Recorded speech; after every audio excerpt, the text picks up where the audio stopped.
Hello out there. I see many familiar faces. Nice to see you all.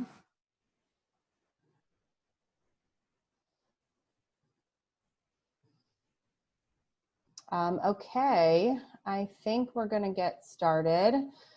Thank you. I'm just admitting more people in from the waiting room as we get started. Thank you so much to everyone for joining us. My name is Carly Chadash. I am a social worker at Jewish Family and Children's Services, and part of one of the initiatives that I take care of at our agency is called Bloom, which is a support group for moms from the postpartum stage till about 5 years old. We meet right now over teletherapy once a week, Mondays at 11. And because of this grant from Jewish Federation, we were able to bring in Mike, who is an honor for us to host him in this forum and for us to be able to reach so many people at the same time. Our grant is, again, from Jewish Federation, and the group is open. So if you are interested in learning more about the group, please drop your email address in the chat box, and I will make sure that you get more information about it. I'm also, once more people join, I will be sending out a survey via the chat for everybody to fill out once we finish this workshop. And it would be very helpful for all of us if as many of you as possible can fill it out. The chat right now is set so that only Mike and I are going to be receiving your answers, so it's not going to be public, it's just going to be going to us. And we would like to ask everyone, if you have questions, to please put them in the chat as they come up, and then we're going to save all of the questions for the end of the seminar. And with all of that being said, I want to take this as an opportunity to introduce Mike Fogel, who is a art therapist, licensed personal therapist, passionate about childhood, parenting, and playfulness in therapy, inspired to create a better world. Mike innovated award-winning child therapy programs and businesses, the Art of Friendship Social Coping Program, Child and Family Art Therapy Center, and Camp Pegasus, and the Better World Affordable Art Therapy Program. Mike's work is supercharged by heartfelt faith that every person has the innate capacity to heal, grow, and progress towards their vast personal potential. And he recently wrote his first book, the Social-Emotional Guidebook, Motivate Your Child to Master Social and Emotional Coping Skills, which should hopefully be released this summer. It is an honor to have Mike here as a colleague. I've participated in this training as a social worker, but I'm also a mom, and it has helped me both on a professional and a personal level. So with that, I'm going to turn over to you, Mike, and thank you so much for being here with us. Okay, thank you so much for having me. It's a thrill to be with everyone tonight. It's something to do, isn't it? We have something different to do during the stay-at-home orders. And so I'm thrilled to be with you. Hopefully, my intention is to provide you with ideas, with language, with things that you can do and say at different levels of frustration that your child might experience and exhibit. And this presentation will be recorded. When it's time to hear your questions, we will not say your names or any identifying information, so don't worry about that.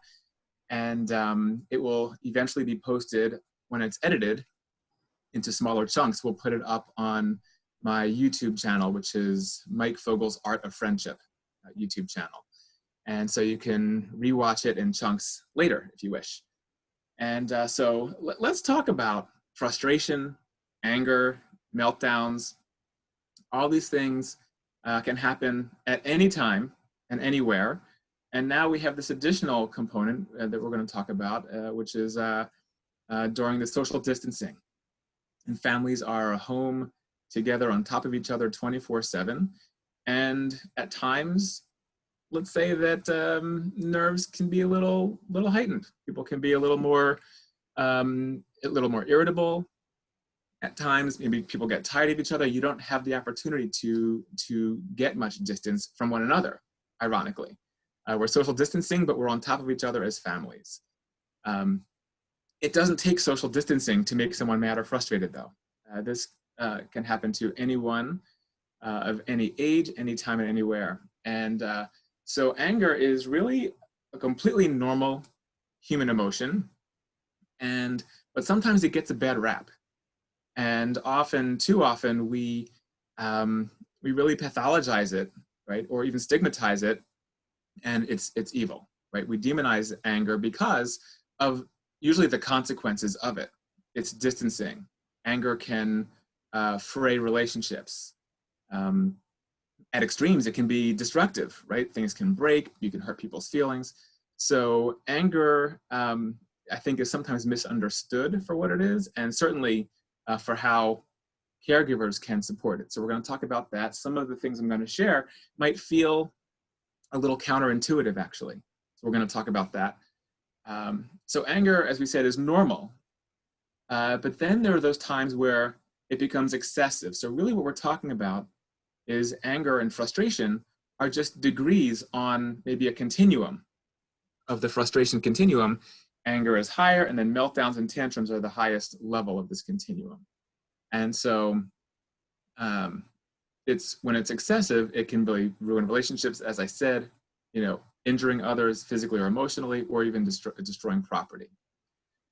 Now, there are many paths to anger, and so at this point, I'm going to shift to a PowerPoint that has slides that you can follow, and I believe that I sent it to JFCS, and you can have access to those slides as well. And I'm going to share my PowerPoint now. So the topic today is meltdowns and shutdowns, and we're going to teach children coping skills to overcome frustration and anger. And as a note, I want to let you know that one of my special abilities or gifts, I would say, is taking abstract or complex ideas and making them very simple and concrete. So sometimes the way I describe these things might seem like it's for younger children. But really, the concepts that I'm sharing with you today are appropriate for adolescents, adults, older adults, couples. So it's absolutely appropriate for every age. And so the concepts are true, and you just want to adapt the language and the way that you talk about it to different people. Okay.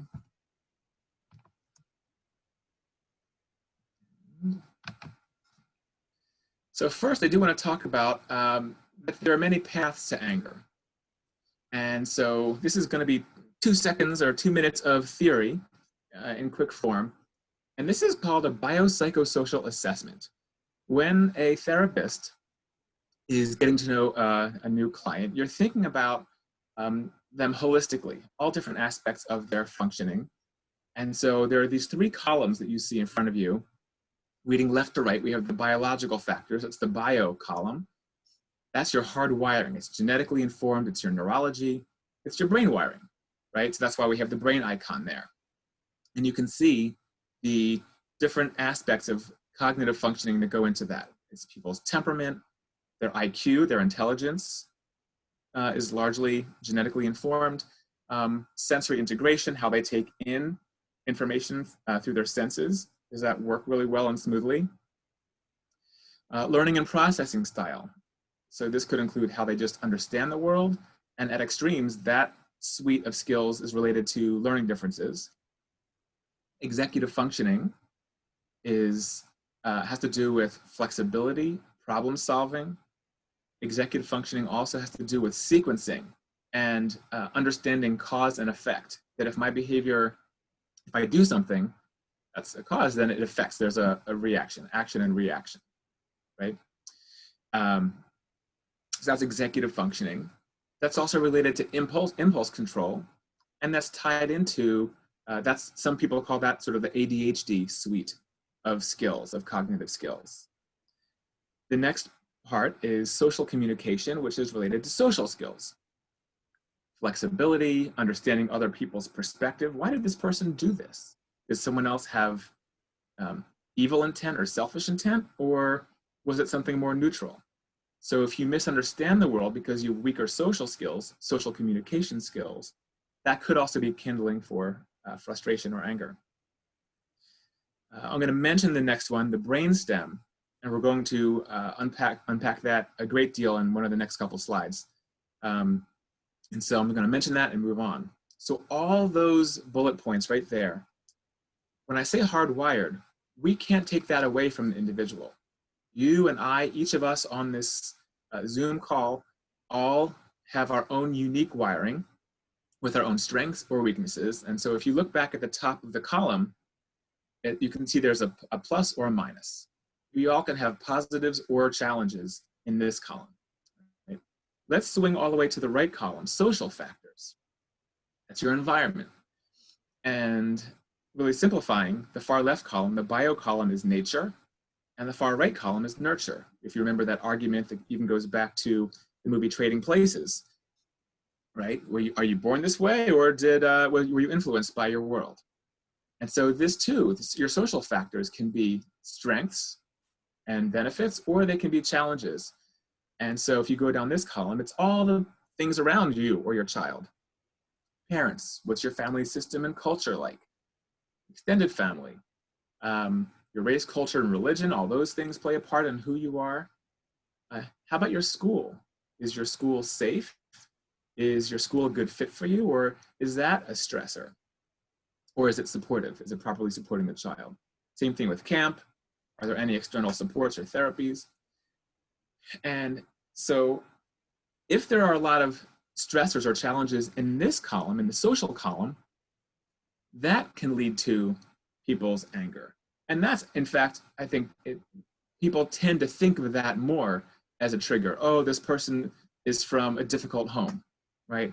Oh, there's a lot of friction at home, that sort of thing. Parenting, whether good parents or bad parents. Sorry, I used value judgment words there. Effective or ineffective, shall we say. So, you know, those things, when those things are not in place, those could be stressors, right?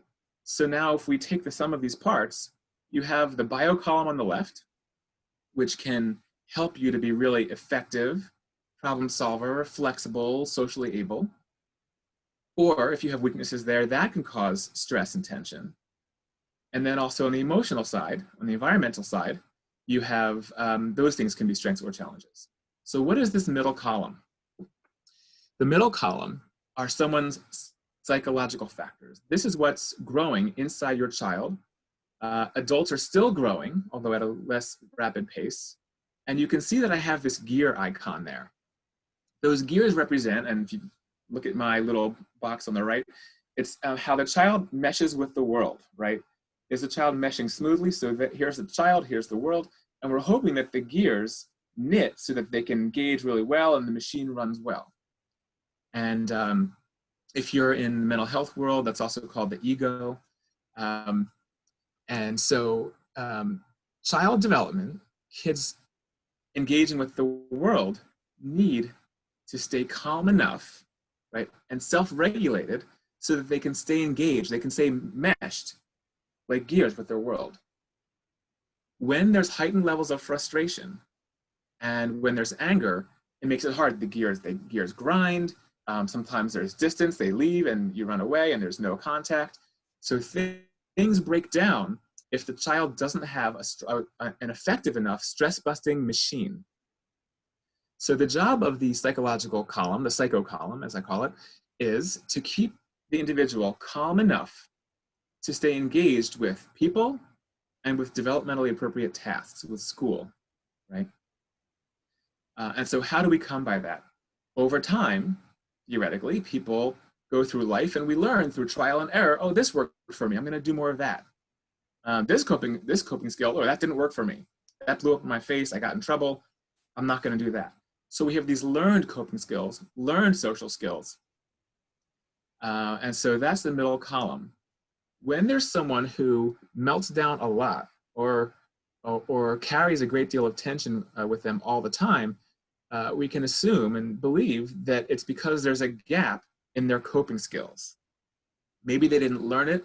Maybe there was something difficult in their hardwiring where they had a hard time just intuitively learning the social skill, or the coping skill rather. Or maybe there were some factors because of their environment. So these are all the things that you want to think about when you're getting to know an individual and when you're supporting a child. So if there are things in your home that are repeat triggers, right? These are levers that you can adjust, you can pull on to maybe change things for the better. Are there different supports that we can put in place? I'm going to be sharing a bunch of supports and new ways that caregivers can respond so we can make you more of a plus in terms of helping a child deal with frustration or anger. If the child's frustration is coming from the bio column, the left column, what they need is direct instruction in coping skills. I'm going to share with you a handful, nearly 10 different coping skills that you can impart to your child and you can use yourself. And so direct instruction in a coping skill can also strengthen that middle column, their stress busting machine. So we're going to now dive into it. And so in the bio column, I want to share with you some things and just notice if one or two or three of these might relate to someone that you know, someone you're thinking about. So the top 8 temper triggering cognitive traits are weak inferential learning of coping skills. I mentioned that these are all bio column things partially except for the number 8. So non-modeling. So the child who has social skill deficits or learning differences might not learn inferentially from the world from trial and error. And so they have a hard time naturally developing their coping skills. And that's one avenue that might lead them to struggle with frustration or anger. The next two often are bookends and go together. We have prolonged egocentrism. Let me explain that. Egocentrism is very natural, as an expected developmental marker and trait. Think of babies who, when they are hungry, what do? They cry, right? So baby cries, they have tension, they cry, and then their environment, the world, gives them tension relief. And so a baby approaches the world in terms of getting my needs met. You know, I have a dirty diaper, cry, hopefully someone will intuitively know what I need, clean me up, I feel better. So it's tension relief, decreasing tension. But importantly, it has to do with getting my way. I need to get my needs met.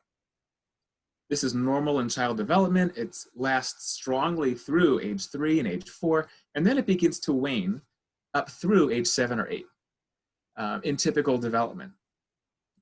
Many kids who come to me for therapy, particularly around frustration tolerance or anger, still have what I call prolonged egocentrism. So it could be age 10, 15, if they're still, if you know an adult who rages, most likely it has to do with, I can't take this frustration, I'm not getting my needs met, and boom, and that's the big reaction.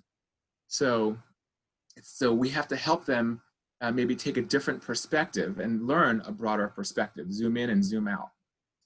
Okay, so let's say that there's someone who has prolonged egocentrism, and then you stack number 3 on top of that, cognitive rigidity.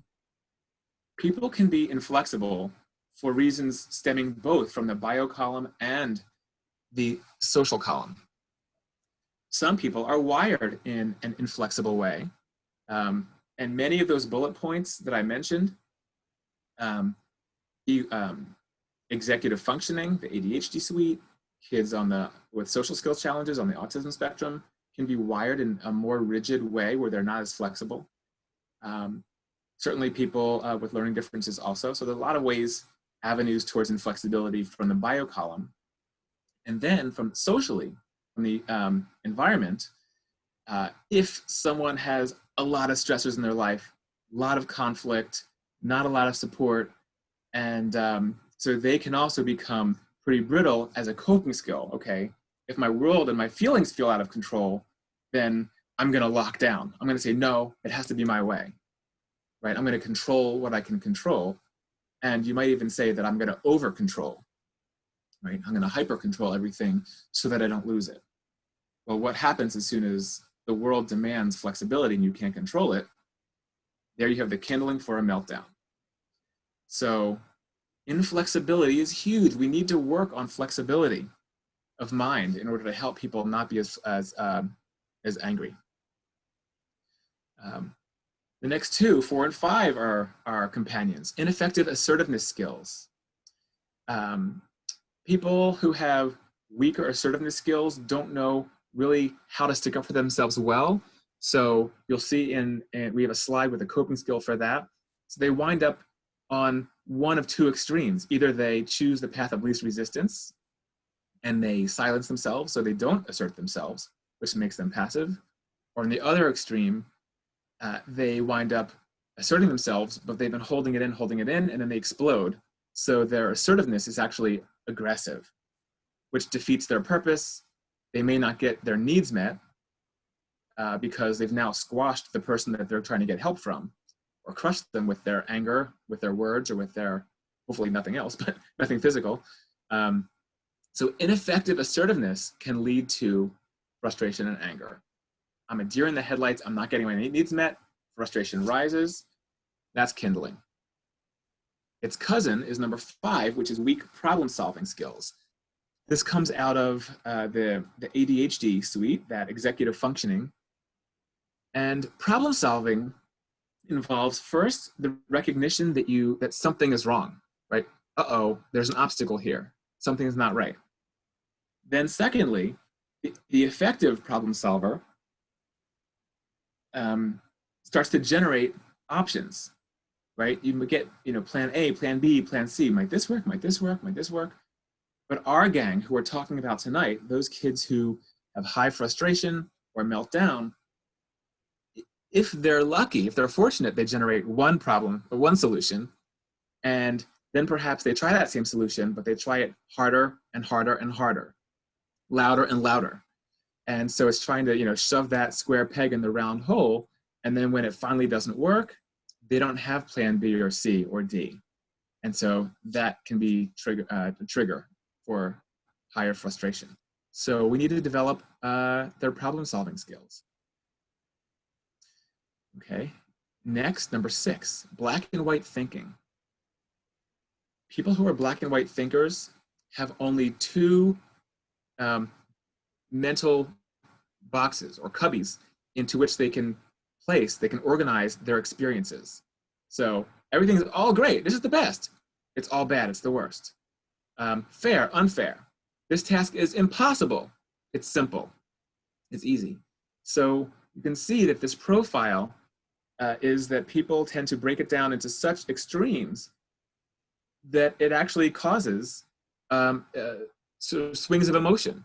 So the person could be having a perfectly fine day because things were okay, and then they lumped everything into the all good category. So they're skipping along through their day, and then one thing goes wrong, right? They only have one other cubby besides great, all bad, and so they have to act in accordance. If they think it's all bad, they're going to react the same way, really intensely, freak out city. So black and white thinking is an absolute, is fuel for the roller coaster of life, up and down, happy, sad, right? Joyous, explosive.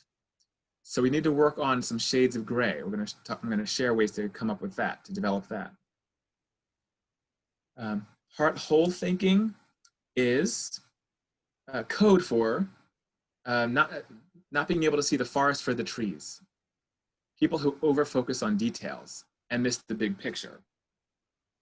So you might know the person who argues a detail to death, and arguing about rules or something that's fair, and they argue that point, missing the big picture that if I stop arguing, we'll get this done faster. You're trying to get the child to do homework. The child says, no, I don't want to do this. I want to focus on this. I want to do this. And they're so focused on the argument about yes or no, am I going to do homework, that they argue for 45 minutes, and then they do their 7 minutes of homework, and homework took like 55 minutes. So the big picture is, if I just say yes and do my 7 minutes of homework, I'm going to get to my fun faster. So helping kids to really see the big picture will help them as well. Lastly, number 8, the hypersensitive brainstem, fight, flight, freeze. And this is the second time I mentioned it. It must be important, this brainstem. So let's actually go there in a minute. Brainstem is if you take your finger and point to the back of your head, okay, you'll feel a notch. Feel free to do it. We might see you doing it, but we're all gonna look funny together. Feel that notch in the back of your head. Right inside there is the very top of your brainstem, so you can feel it. So right back there, at the very top of your spine, your neck, is the brainstem. The most ancient primitive part of our brains. Mammals have it, even lizards have it, and that's responsible for preserving the organism, for keeping it safe, keeping it alive. So it has that instinctive response of fight, flight, run away, or freeze, like possums play dead. And we still have that today, and we're going to talk about the hypersensitive brainstem in 2 slides. So let's really get into the actual coping piece now. You have enough background. Here's what kids need. We need to destigmatize and decriminalize everyday anger. Kids need a framework to understand their levels of frustration. We tend to lump it all into one thing, into one category, into one understanding, and that causes everyone to use the wrong coping strategy at the wrong time. And if you use the wrong one for the wrong situation, that's what can escalate a child to greater levels of frustration or anger. Kids are going to need awareness of the dino brain effect, and the dino brain is the brainstem we're going to talk about. Caregivers need to develop for kids a compassionate meltdown safety plan. We need to stop being reactive and start get proactive. We have to really start to think about, what do we need to do, and what do we need to know? What does my child need to know, since he or she has this little habit of melting down? Let's plan for this now. All of a sudden, it won't be quite such a shock, and cause us to act out impulsively ourselves and trying to support it. Kids need safe places to get out and process anger and all feelings. And lastly, and actually most importantly, they need prevention. These are the coping skills, cognitive behavioral coping skills, so that kids can better understand the world.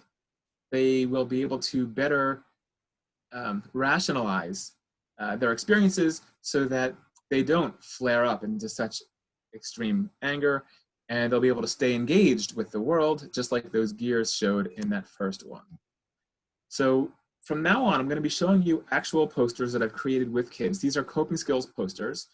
I'm an art therapist by training, and so in art therapy, we do a lot of, we have our clients create artwork, and when I do coping skills training, I reverse it, and I call it reverse art therapy. I'm often doing the drawings that are metaphoric that help kids and people of all ages to really understand what their coping task is. And so this is the first one, and it's quite essential. And so this is called the dino brain, and the takeaway is called the dino trick, or the dino technique, depending on age. And again, this is sort of said in very simple and cute ways, but we can absolutely adapt this to teens or people of any age. So let's talk about this dino brain, the brainstem. Okay, dinosaurs had itty bitty brains. They had walnut-sized brains, about the size of if you put your index finger and your thumb together, right there. This is the size of a dinosaur brain. And what did they do all day? And you can see the list that was generated on the left by the kids I was working with. And they would hunt, they'd eat, they'd sleep, they'd fight, they'd roar, they'd run away. And those last few are really key that the kids came up with. Because yes, the dino brain is in charge of fighting, protecting, running away, and roaring. So if I'm working with little kids, I will be very dramatic and act it out. And so I might have, I'll be a dino and I'll have the child act with me, and we'll be roaring, roar, right? So just tremendous roars, and your fists are balled up, and so we say, well, does anyone in your house ever look like that at home? And the kids will often cleverly point at someone else in the family, not themselves. Daddy does. But we're really making the point that the dino brain roars and rages to keep the dino safe. But now let's talk about the human brain. The human brain is not the size of a walnut, but in fact, it's the size of your entire skull. So if you take your hands and sort of measure your entire skull, it's easily this big. It's, you know, the size of a grapefruit, or some people perhaps a pineapple if you're lucky. And so, well, what can the human brain do, right? This advanced brain that we have that the dinosaurs did not have. Well, we can talk. This group, you know, said they can go to school, play, learn. We can do STEM. And what people always leave off is the most important one, which is I circled and starred. I added this for the kids. We have self-control. We have self-control on purpose. We have volition. And that is really something that people don't stop to talk to kids about. And so we'll do some quick experiential. I'll say, okay, everyone, you know, stand up, hop up and down 3 times and spin in place. And everyone does that. Well, what made you do that? How did you do that? And kids will often point to me and say that I, the leader, did that. And I'll say, no, it wasn't me. It was your brain. You did that. So let's all quickly do one, everyone in place in your homes. So everyone raise one hand above your head. Raise it up, okay? Keep that hand up and now raise one foot. Hold one foot up, again. Okay, next, keep the first 2 up and raise your other hand. And now raise your other foot. This is a tough position to get in, right? Okay, and you can put everything down and relax. Everyone, we've just proven that we have self-control on purpose, right? We have self-control. You can decide what you want to do. Well, if your dino brain is taking over your brain and that's not working for you, is that a good part of your day? Child says no. Does that ever work out for you very well if the dino brain takes over? No. So instead, let's have the human brain take back control with the dino trick. And we're going to transform you from a raging dinosaur, and we're going to get your human brain back in charge. Here's how you do it. First, someone must ask, usually it's the grown-up, but sometimes kids really get into this, you know, is a T-Rex trying to eat you, right? Right now, when you're acting so angry, as if your life is in danger, right? Your brainstem, if you're raging, if you're getting really angry, your brainstem is overactive and you're screaming. You're freaking out like a dino. So the answer, of course, is always no. There's no dino here at home. There's no dinosaur at school. So it's your brain playing tricks on you, making you think that when someone said no to you, for instance, or if a kid did something you didn't like, your brain thinks that you're under attack. So that's why we ask number 1. This is the cognitive piece. Is the T-Rex trying to eat you? No, it's not. All right, so therefore, do I need the dino brain to be so active? No. So let's move to the next 2. We're going to take 3 7-11 breaths. Okay, so 7-11 you could use it with the connotation of the store, but really those numbers are counting. It's how long we're going to be breathing for. So we're going to take 3 very relaxing breaths, and 7-11 helps people to do it. So everyone get ready to take 3 deep breaths, and we're going to structure it. So this can be used for people of all ages. For kids who are a little younger to teach this, you can pretend that you just went to 7-Eleven and got your favorite hot thing, right? Let's say it's a hot chocolate. So I'm holding my hot chocolate in front of me. And when you take these 7-11 breaths, you're going to inhale for the count of 7. You're going to hold it for the beat of 1, and you're going to breathe it out for the count of 11. So you're inhaling and exhaling 7 and 11. And for kids, I'll say you want to smell your delicious hot chocolate. So you're going to smell it. You're going to smell it for 7 seconds. Hold it.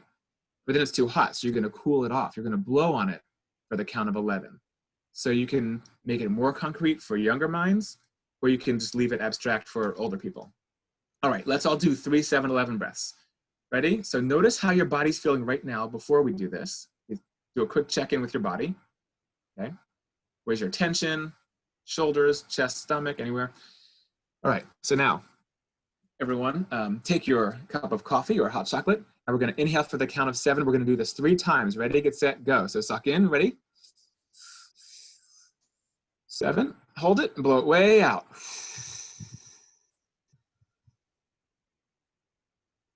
Good. We're going to inhale again. 7, 1.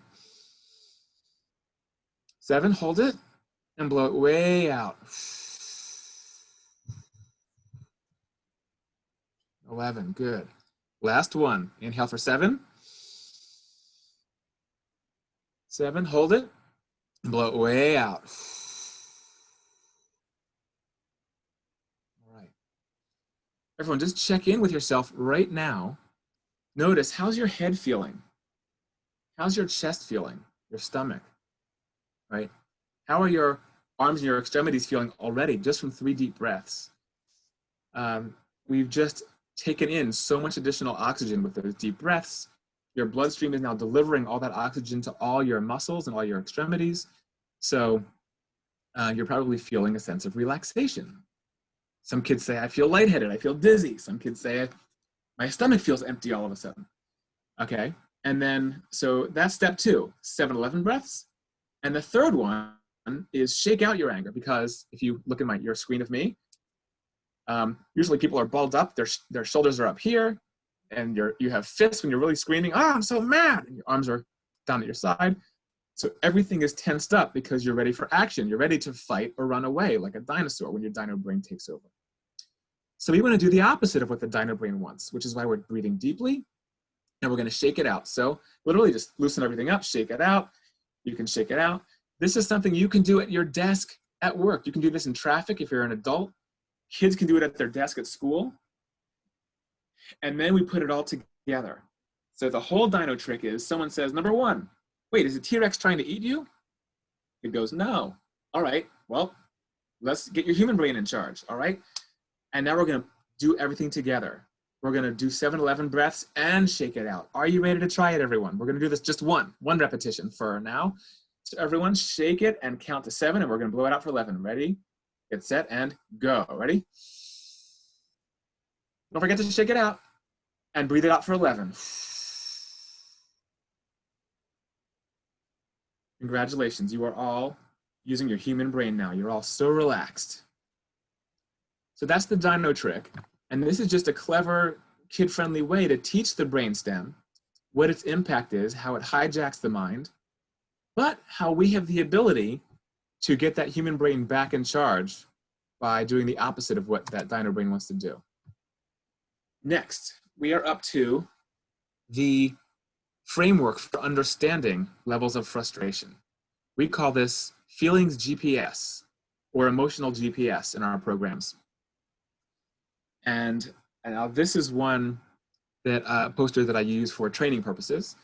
And so in feelings GPS, well, we talk to kids about what is a GPS for. It helps you find your way, right? And well, where do we want to go? What's our destination? We want to be calm and relaxed and happy, right? So if you look way up at the top, the purple phase is the calm one. And so the progression goes from top to bottom: purple, yellow, orange, and red. Purple phase, your child is his or her best self. Relaxed enough, all his or her social and coping skills are available at his or her respective developmental ability. So your child can be his or her best self, best friend. Your child can learn the best. And their human brain, as we mentioned before, is in charge. So your child has all of his or her language abilities and thinking abilities. So this is great. The yellow phase, all of a sudden something's happened, something's gone wrong. And so now there's a little bit of stress, okay? And you can see that there's also a number key as well going down the side, down the left. And so now 4, 5, and 6 might be yellow phase. Something's gone wrong. I didn't get my way. There's a disagreement. Maybe there's an assignment that's a little harder than I expected. This is hard. The child doesn't like it. Now in this yellow phase, the child's human brain still is intact. There's some frustration, but your child can still think and talk just as well as always. A little bit of frustration. And so you might see that with just like a little sigh, or, oh, this is annoying, a little protest, you know, that kind of thing. The orange phase moves from a little stress to distress. The child is now overwhelmed with feeling, though still in basic control, but you can tell that a child is in distress mode, the orange phase, when you start to see sudden movements. There's more lurching about. There's maybe like, if you again look at me in the little box, it's the child. You might see the child's hand suddenly go to their head, like a stomp. I don't like this. Maybe a quick rip of a paper. A clenched fist or a jaw. So now you're seeing a little bit more physicality. Certainly the child could be crying at this point. And importantly, the child is now starting to lose a little bit of their cognitive ability. The dino brain is waking up and is starting to get its claws in your child's human brain. And so during this time, your child has a harder time thinking of plans, thinking of coping skills. And so you might know this is that tipping point where your child is still simmering, hasn't totally lost it and become out of control with screaming, crying, running around. It's not a full-out tantrum yet. So you can save it, and your child can save it. And we're going to talk about how in a second. First, I want to establish the armature here. If your child cannot, you and your child together can't can't stop it at the orange phase and go back up the GPS to yellow and purple, your child may tip into the red phase. The red phase is meltdown city. Your child is out of control, and this can look different. Screaming and crying, it's fight, flight, and freeze. It's the dino brain right here. So they could be running away. They could be running to hide in a closet, under a table, to escape. There could be screaming and arguing. They could totally shut down. There's imploding, right? Child just puts their head down, silent, non-responsive, right? So if you're on this call, you may have seen your child or someone you know perform, one of these behaviors, and you know that right now they're in the dino phase. They're in the red phase. And so they've been totally hijacked by the dino brain. This is their fight, flight, and freeze. And so when I say that their brainstem hijacks their mind, truly, they're not in control. They have lost control. And sometimes you might think that a child is still manipulating you. And sometimes over years, kids will take a red phase and a meltdown and eventually harness it, to try to manipulate you to get what they want. But in its source, at its origin, it was truly a loss of control. Most importantly, for you to know as a caregiver, kids lose their reason. They are completely unreasonable. They've regressed to ages 3 and 4. Think of arguing with a 3 and 4-year-old. They've also lost a lot of their language processing. So if you are talking to them, their human brain is now shut off. Their ancient dinosaur brain is taken over. And so your speech, if you talk to them and try to reason with them about the moral benefits of calming down, and you really shouldn't have done this, it'll only escalate your child and prolong the tantrum, the meltdown. So here's where I'm going to have some very specific instructions for you about how to intervene in a meltdown, right? Everything else, yellow and orange phase, is the last part of my talk when we're going to talk about prevention and coping skills and ways to avoid going to this. But once a child reaches this red phase, the dino brain, your child has only one job to do, and that's to calm down. The column down the right explains what the adult's role is at each of these stages. If you select the wrong intervention, the wrong support at the wrong time, you might escalate the child and push your child into meltdown mode. So it's really important to understand these levels. And so let's go down the right column. So when your child is at his or her calmest, relaxed self, doing his or her best functioning, life is good, but I don't want you all to get too cocky. Don't take it for granted and then be like, oh, my child's fine, I'm not, everything's fine.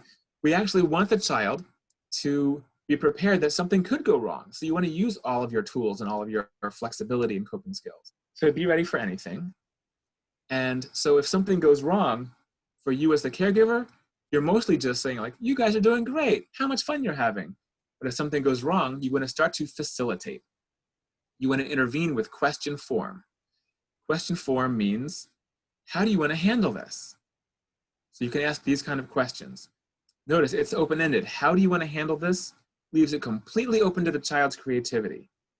Child could go left or right. If you can ask these kind of open questions, you are giving your child the gift of that coping thinking. You're developing that muscle for coping and navigating challenges. So you can ask those open-ended questions if things are going wrong in the purple phase. Actually, same thing in the yellow phase, as I said. Your child still has all of his or her cognitive ability and language ability, so you can still facilitate with questions. And if you want to just be simple, when your child's, you can use this over and over. How do you want to handle this? What do you want to do about this? What could you do now? What could you do next? So question forms. So these first two phases is all questioning, and you want to just give your child the gift of coping skills. Your child's going to do all the creativity, and they really don't need too much of you because they can produce their solutions. Here's where it gets interesting. Now your child has moved to the orange phase. Now they are like, it's too hard. I hate this. Or crying. All of a sudden, the dino brain is starting to creep into the picture. And so because you must remember at this time, your child is starting to lose language and reason, you should no longer, I can't underline this enough, you should no longer be doing open-ended questions. How do you want to handle this? Do not do that, because when they're that distressed, that open-ended question will overwhelm them. I don't know.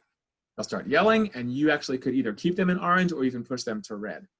So here's where, critically, you need to shift to one, okay, we're going to temporarily pause that demand or expectation. I'm going to release the pressure. We're going to do a pressure valve release here. And what you can say is, wait, hold on. I'm not saying you have to do this. I'm not saying we have to talk about X, Y, and Z now, right? Because you're seeing that the child is getting pushed into temper. It's not productive. So step one, temporarily pause or reduce the demand. You can always come back to it. This is not letting kids off the hook. So you're still being a good parent. So there's that piece. So temporarily pause the demand. Second, you're going to give the child one acceptable choice, right? Two different options.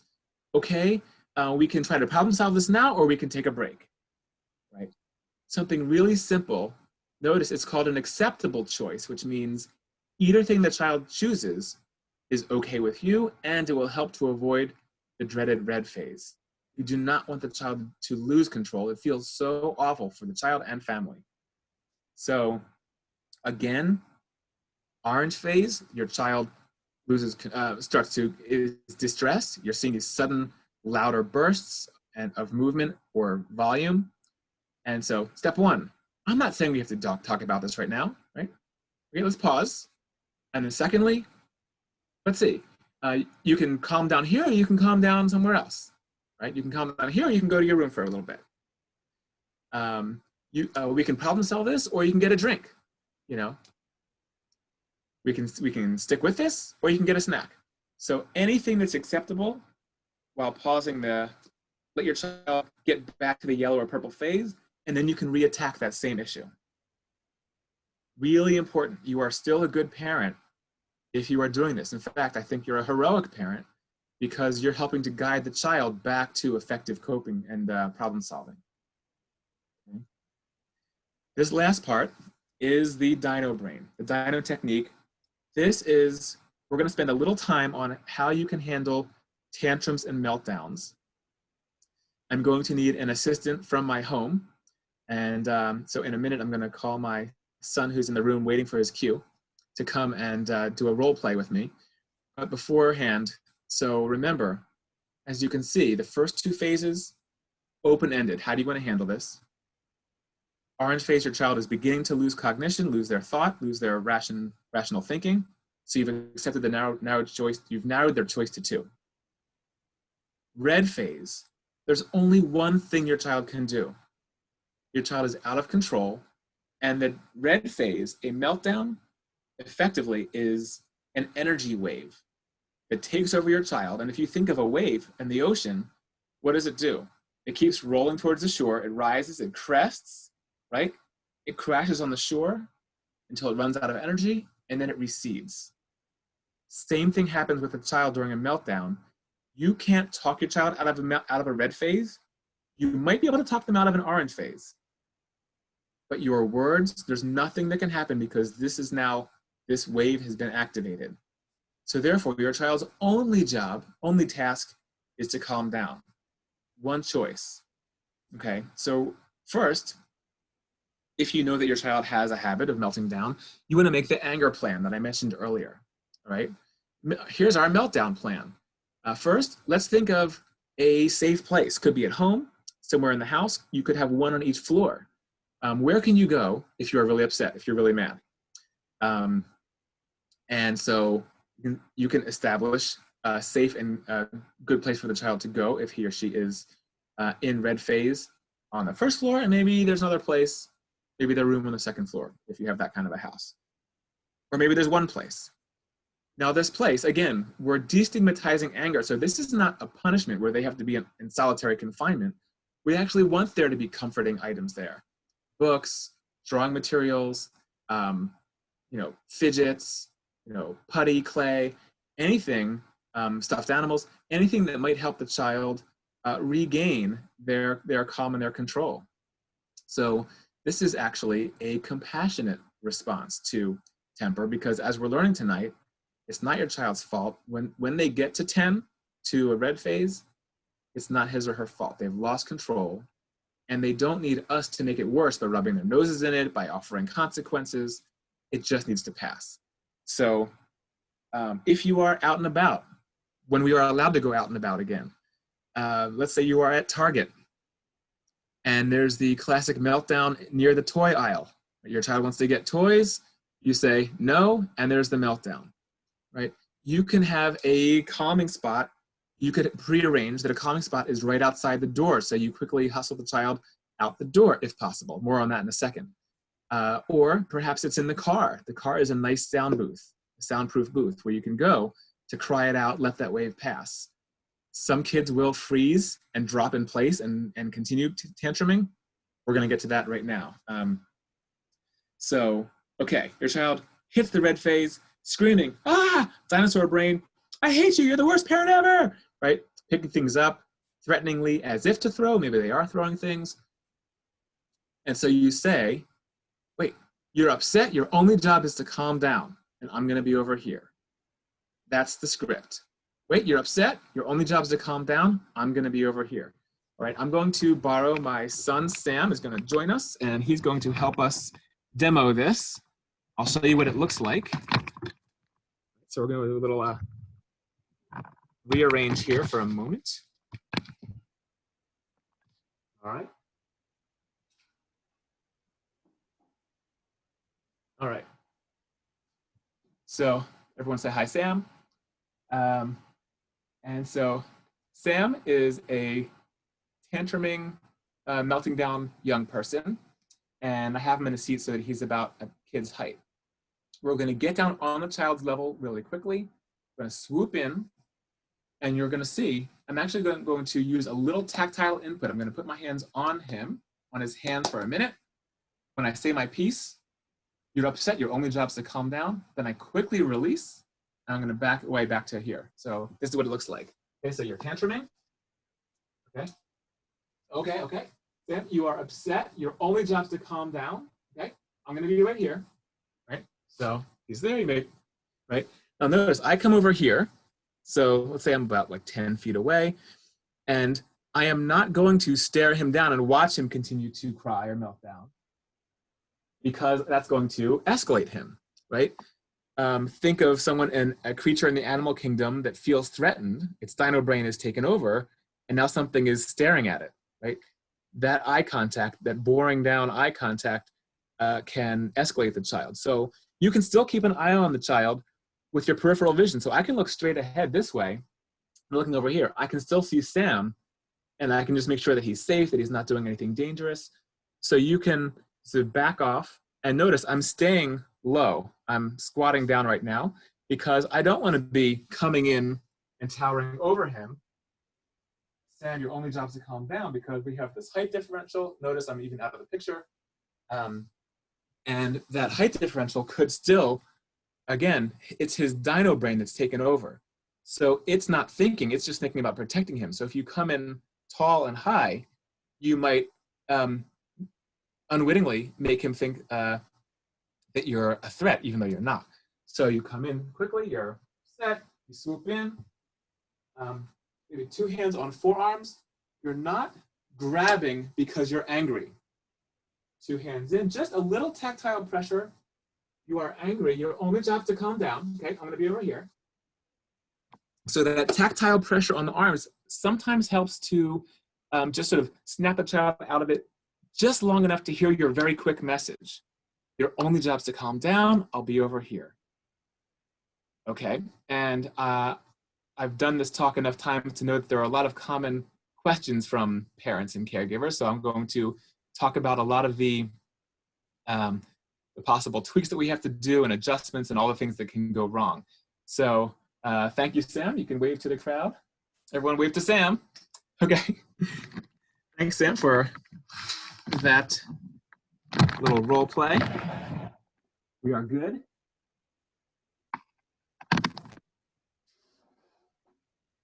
Okay. And so what you saw is just a way to quickly move in. Notice you're not doing the calming down. You're not stroking his back. You're not overworking, because sometimes that can backfire, A. And B, if you're doing all that back rubbing and all that, then the child doesn't think that he or she can calm down him or herself. They still feel like you are the safety blanket and you're the one calming them down.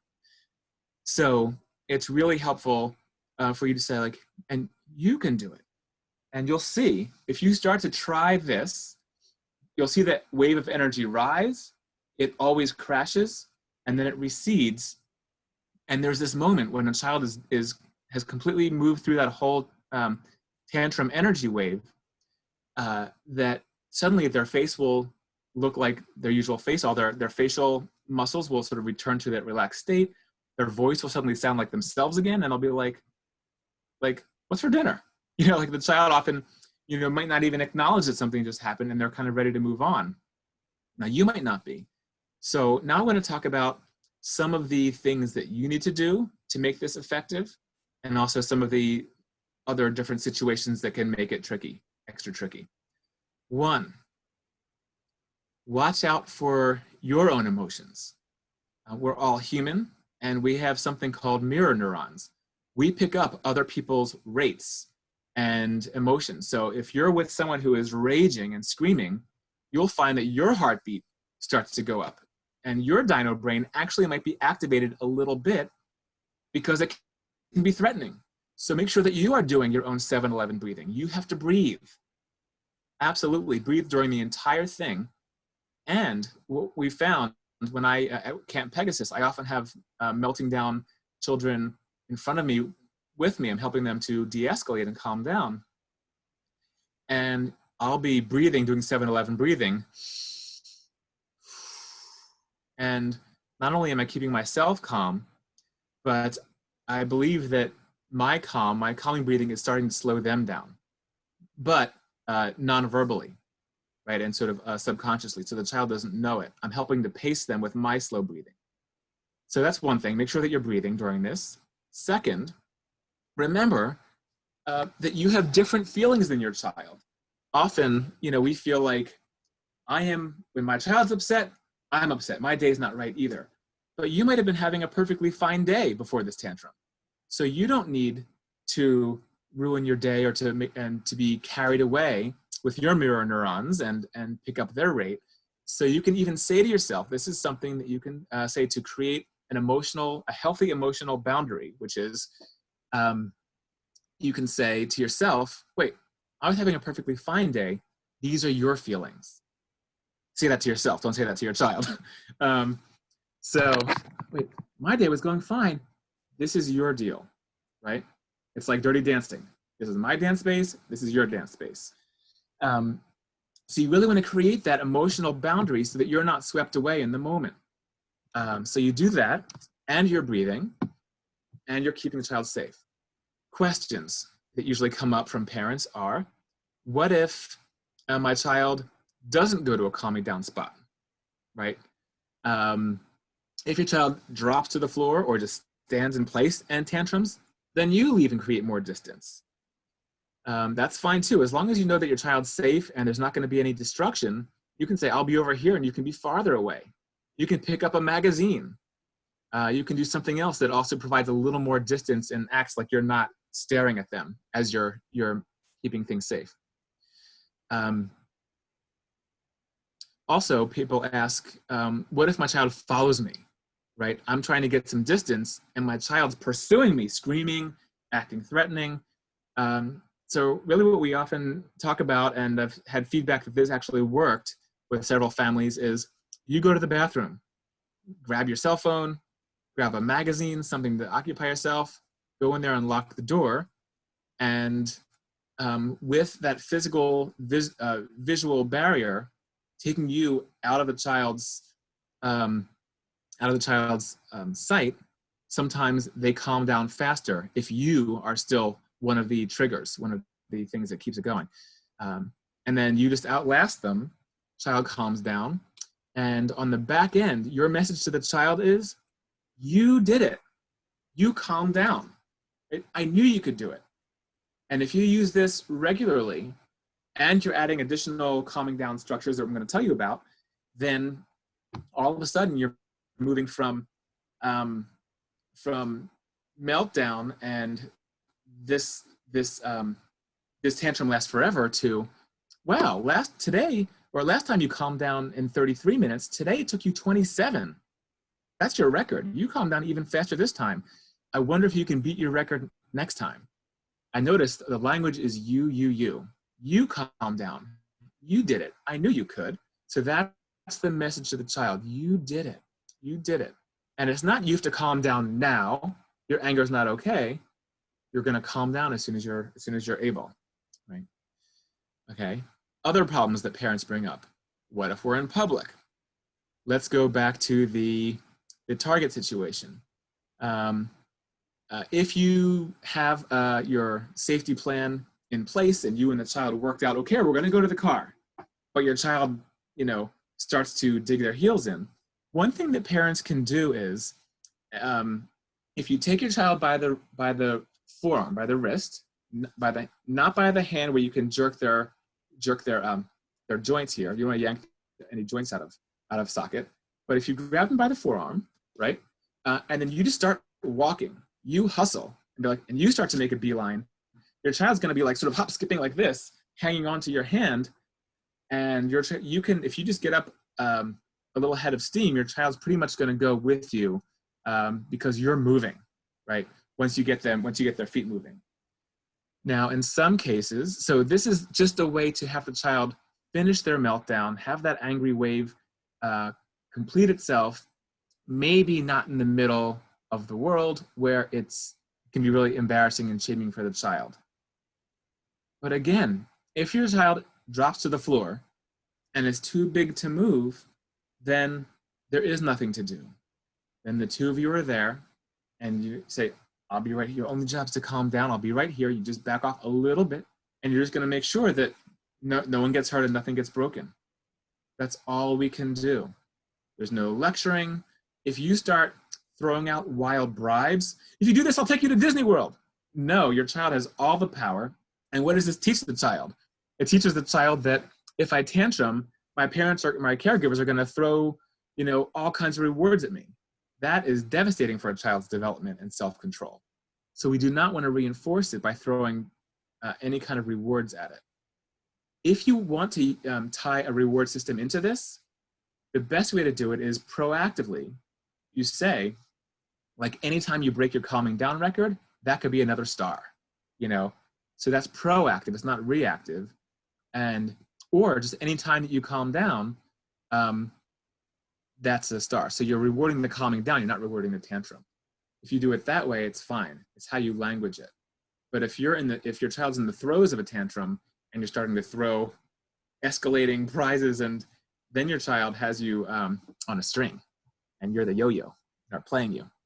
So we don't want that to happen. I think I answered all the frequently asked questions on that topic. So that's the feelings GPS. And again, just to underline for you, your child has the most language and the most rational thought early in purple and yellow. You can do facilitative support. How do you want to handle this?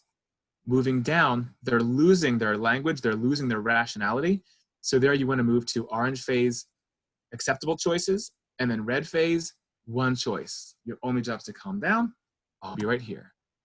All right, here's some close-ups. All right, let's move on. Now we're going to get into the coping skills. Now these are all prevention. These are things that your child could use in a purple and yellow phase. And theoretically, if this is one of the acceptable choices you give, your child might be able to use this also during the orange phase.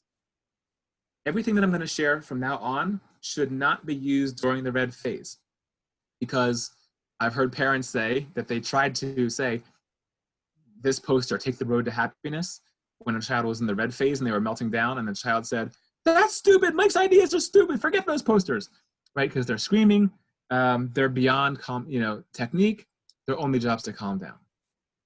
So whenever I start working with a child, actually for almost any issue, anxiety or depression, academic issues, or anger, this winds up being one of the earliest coping skills to share, because the kids that come to me sort of have lost the idea that they have the ability to direct their lives in positive ways.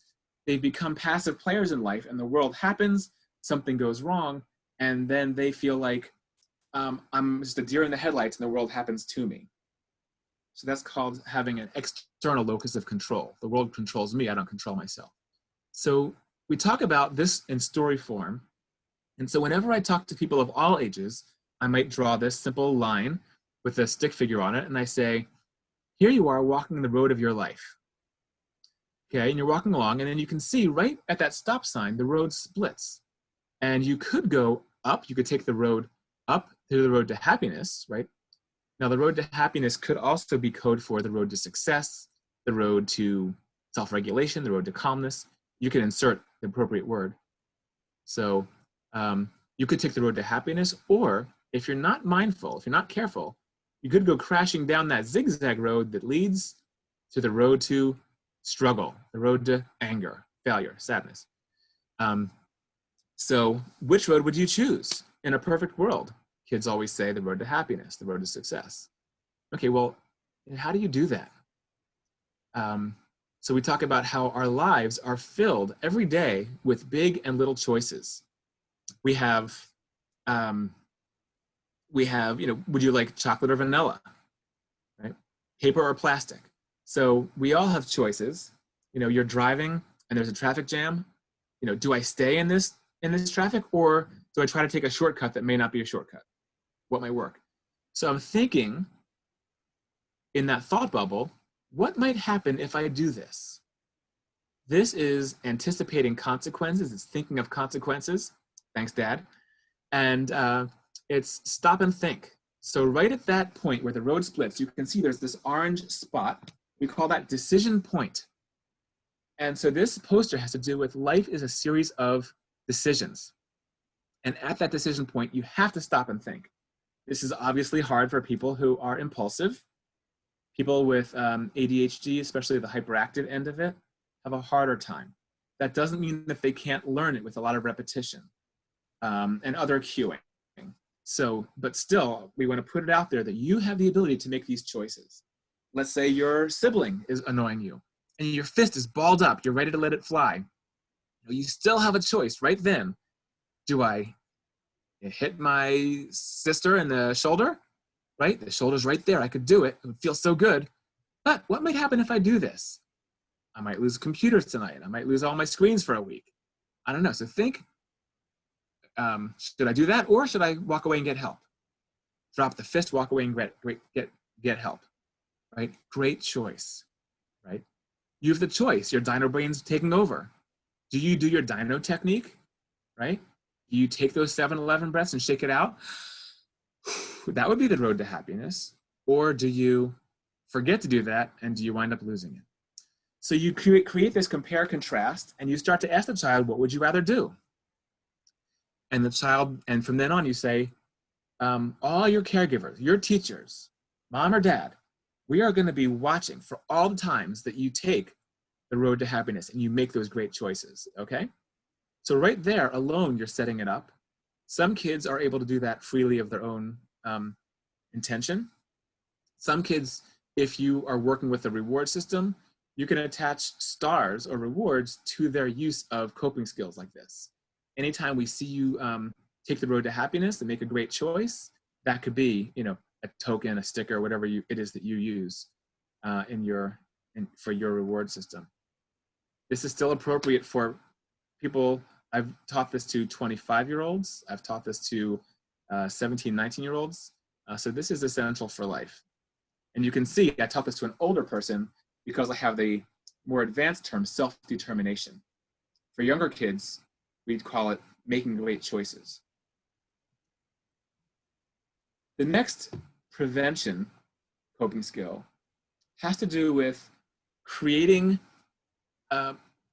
more of a big picture perspective. Remember I mentioned that some kids have this narrow focus, egocentric, and they hyper-focus on details of the now, and maybe they miss the big picture.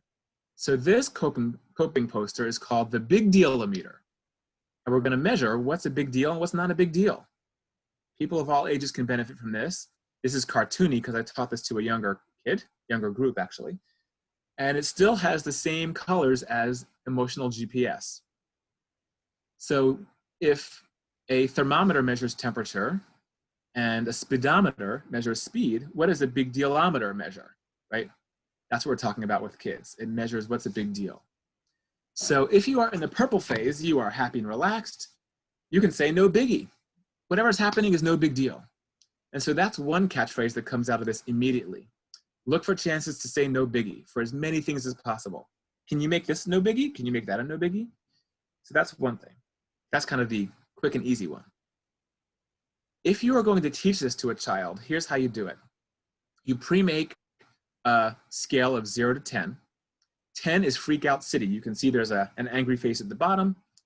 And then we have the frustrated and stressed out yellow and orange phases, and you're happy up top. And so first, I have the kids list things, everyday things that happen to them that really cause them to freak out, that, you know, get really mad. And so you can see in the bottom left, you know, this one child said, if I hear the word no, when people tell me no, that was like an 8, 9, 10. People are mean to my friends. That sets me off, said another child. If I mess up in art, I had a client who would just, every time he made the littlest mistake, in his opinion, he'd shred his paper, he'd rip it up, we'd get really mad, start again, and he would go through like 10 or 12 pictures in a 5-7 minute drawing period. So meltdown city there. And this fourth child said getting punched. You know, that really gets me mad. Okay, so those are all 8, 9s, and 10s for them. Then the adult, the caregiver, the teacher, the therapist, whoever is working with the child, then you list some other big picture things that could happen in the world. These are God forbids. And if you do this, you have to teach it in the most glib sort of tongue-in-cheek style. So it's light. But you do need to actually put some real life things in there so that they have something to compare to. So I say to kids, God forbid, these are all God forbids, but what if both of your parents or caregivers died? How upset should you get? What number would that be? Some kids will say, that's 100. And we say, no, we can't bust the big deal meter. It's 10. 10 is the highest. So that becomes the new 10. And notice, if someone dies, that's a forever thing, right? That's not like all the everyday things that are temporary. So that's why I list something that's kind of permanent. So people die, that's a new 10 for sure. Okay, then I tell kids a ridiculous story about, you know, they're outside, they're playing, and in a freak accident, you know, their leg gets chopped off, it bounces 2 times and rolls down the sewer. So a doctor can't reattach it. Everyone, just so you know, I added the sewer part because one very bright and challenging group member one time said, well, you know, the doctors can reattach it. So it was no longer a forever thing. So I had to add this wrinkle of it bounces into the sewer, so it now can't be reattached. They've lost their leg forever. They're going to be in a wheelchair. Life is going to be a lot harder to get around forever. So how upset should you be? Is that as bad as people dying? The kids said no. That's a 9. Okay, so we measured that as a 9. Then I said, well, what if you're outside playing and it's not your leg that gets chopped off? You dive for the ball and then, whoops, your pinky finger gets chopped off and bounces into the sewer, so it can't be reattached. Now, is that as bad as your leg being chopped off? You still have 9 other fingers, right? You can do just about everything. You can get around on both legs. So what do you think? It's still forever. And the kids correctly rate. They said that was like a 7.5. You can see where this is going. And then for the next one, I said I made up a fantasy about an asteroid, flying through space, very near to Earth, and it had a very high magnetism. It was very highly magnetized, and it came so close to Earth that it wiped out computers and all technology, and scientists estimated that it was going to last for about a year until that effect wore off. So we lose all technology for 1 year, and then we go down the list. Is that as bad as someone dying? Is that as bad as your leg getting chopped off forever? And you can see the kids, we worked our way up, and they said, no, that's a 6.5 or 7. I was like, wow, you guys thought about this really well. So you can see now we have these forever things and big deal things. And here's the final part of this lesson. You go back to the left side that the kids originally made, and we say, okay, well, let's bring some of those everyday things onto the right side and see where they fit. Okay, so you hear no. Someone says, no, you can't do that. Is that as bad as someone dying? Is that as bad as your pinky finger getting chopped off? No. You work your way up. And so you ask the child, well, what new number would you give it? And if you follow the arrows, you can see that the child who said no used to be a 10. That wound up being a 3 now that they had something to compare it to. And you can see where all the arrows go. I went to each child and had them newly evaluate the same thing that used to get them so upset, and every arrow trended up. Getting punched, they still said was a 7. I accepted that. But it's not a 10, right? It's no longer Meltdown City. So the kids could see that. And so here's how you end it if you're teaching this child this. If you really want your child to evaluate how big of a deal something is so they don't overreact anymore, you say, all right, so now every day, your teachers, your parents, everyone are going to be listening for all the chances you can say no biggie. And then look, if you have arrows that are kind of in that 3, 4, 5 area, if they move up there, you can fix it. You can problem solve it. Right? Isn't that cool? There's stuff we can do about that because we know those are not forever things. And in the very next lesson for some of these kids, I might go right to problem solving.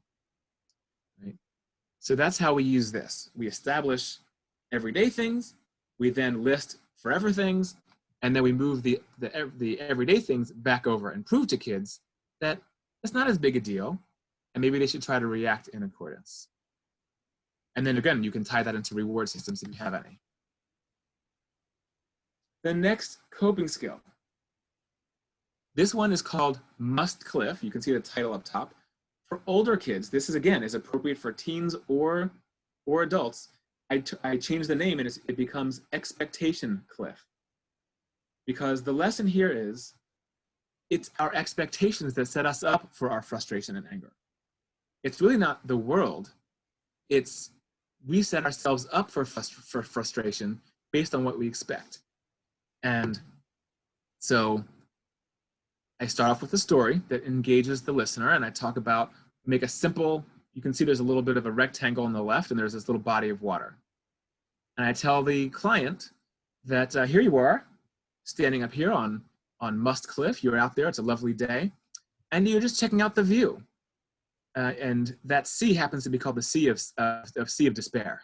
Okay, that's the Sea of Sadness and Anger.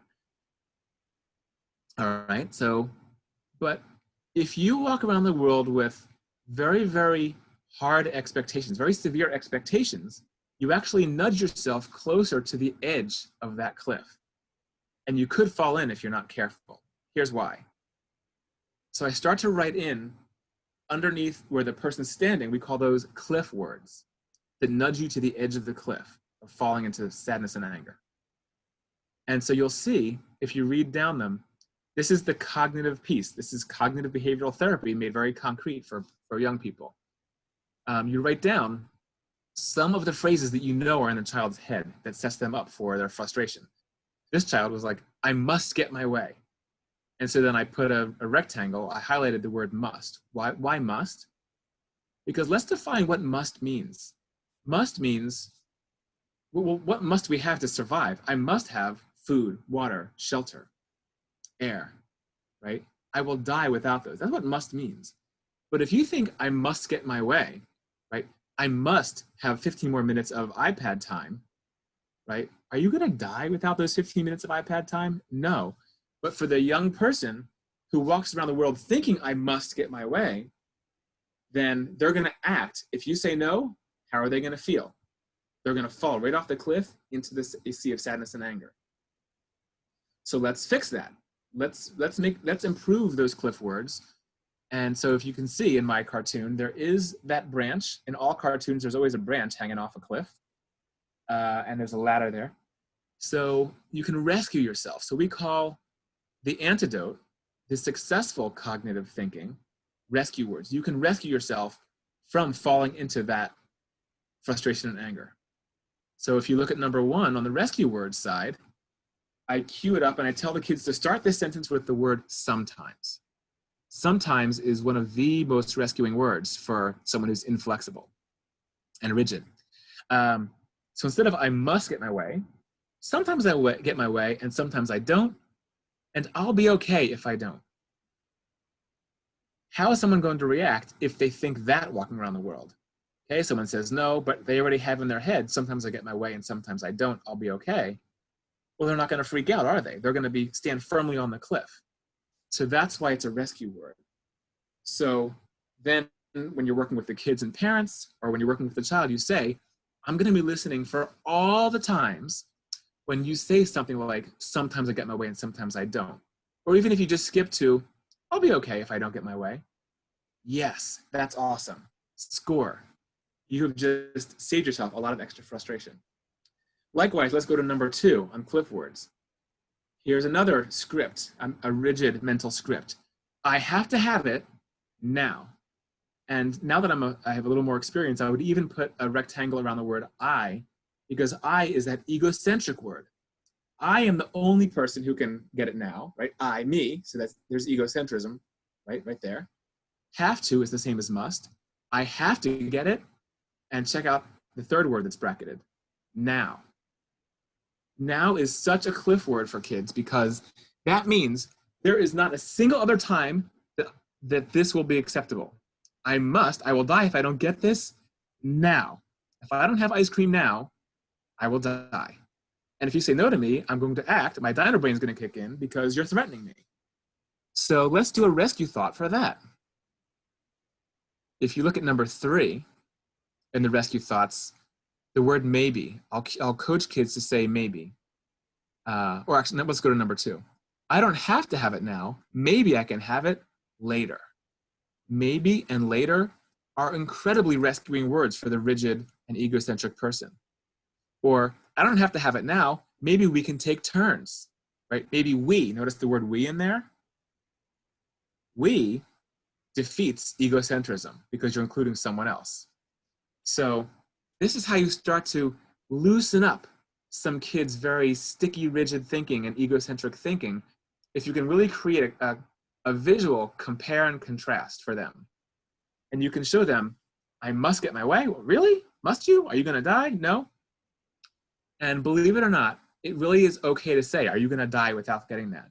Because it paints it in such black and white terms that it really helps the child to see your point. So don't be afraid to go there. Really, will you die if you don't get this? He goes, nah. You go, right. Okay. Here comes the next slide. Now this one is aimed at probably slightly older kids. I would say minimally a 5th grader could handle and execute this coping skill, but middle school, high school, and older absolutely can. Okay. This has to do with black and white thinking. Remember, that was one of the top 8 cognitive gaps that lead to meltdowns.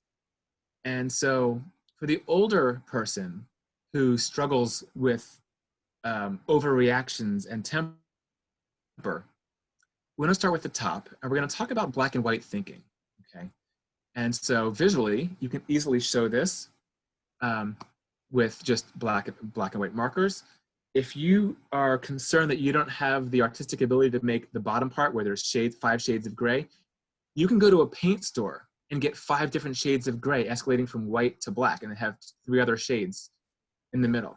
So don't feel like you have to be like a brilliant artist to do this. Simple solution, and then you can just paste them next to each other on a paper to show the difference. Let's start with the top. Black and white thinking is your brain only has 2 categories to organize the world into. Call them cubbies, right? So you break the world into all good on the white side or all bad, right? Everything's fair or everything's unfair, right or wrong. I'm going to keep this or I'm going to reject it.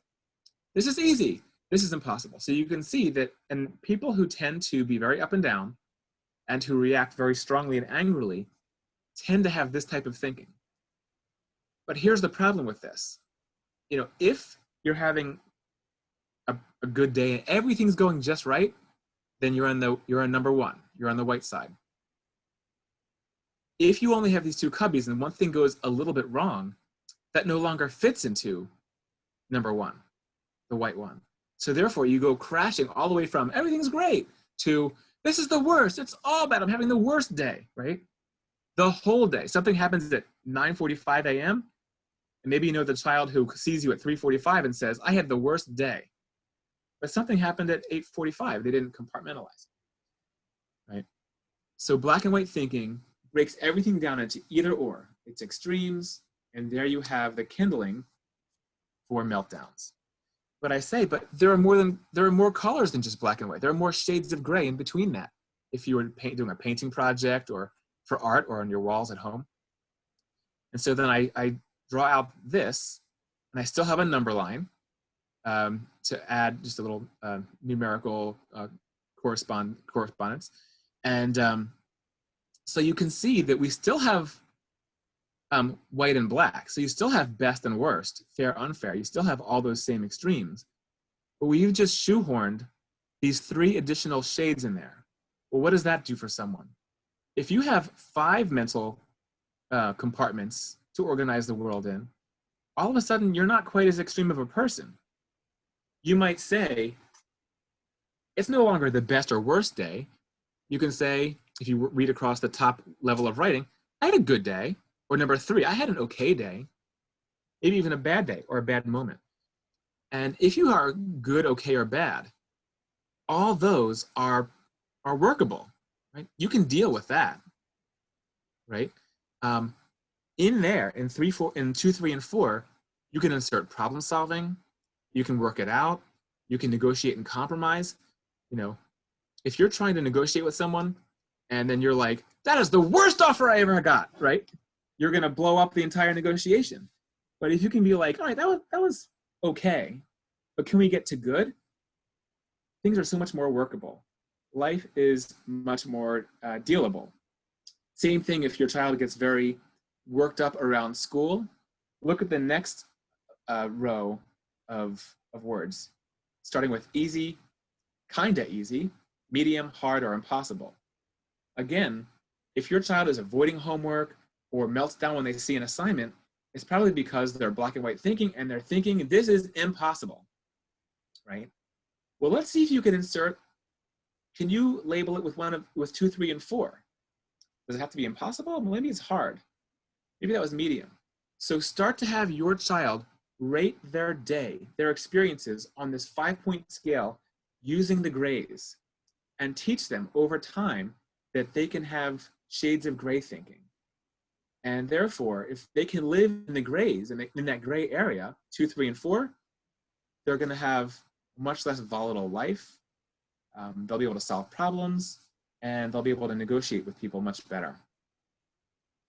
So that's how you language that if you're trying to teach an older person that.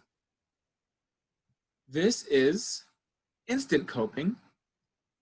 This can be very fast, great for prevention, and So this borrows on the very well-known, ubiquitous, glass is half full versus glass is half empty idiom, right? And so this has to do with resilience. It also defeats negative thinking and anger. So this, and I've taught this to people of all ages, kids as young as 4 benefited from this. It's so concrete, but also it's so conceptual. I just taught it to a 21-year-old client, and they didn't feel babied by it. So draw 2 simple water cups of liquid and tell the young person that it is their favorite drink, whatever that is. Let's say chocolate milk for our purposes. Okay, and now, and you can even see, I'm not perfect. These are not drawn to scale. I wanted them to actually be exactly the same size, and they didn't come out the same size. It's okay. So both of those cups have liquid reaching the halfway mark, okay? And there are 2 types of people. The person on the left, and you can even tell kids that they're twins. And one twin on the left finishes half of their chocolate milk, looks at it and goes, oh man, this stinks. This is the worst. I'm halfway done.